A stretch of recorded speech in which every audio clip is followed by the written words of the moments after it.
Když se nad tím zamyslíš, Váňo, celý náš život pochází z hovna. A do hovna se zase vrací. Jak to myslíš?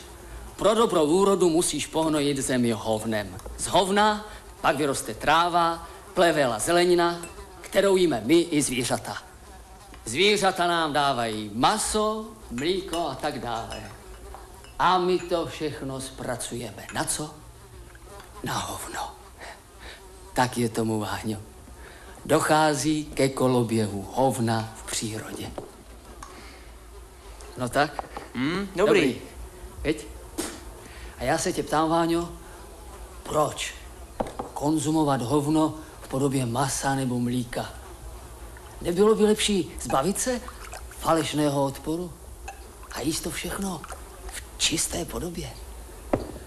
A teď si, Váňo, připijeme na všechno dobrý. Na sovětskou vládu. Na soudruha Stalina. Na setkáníčko.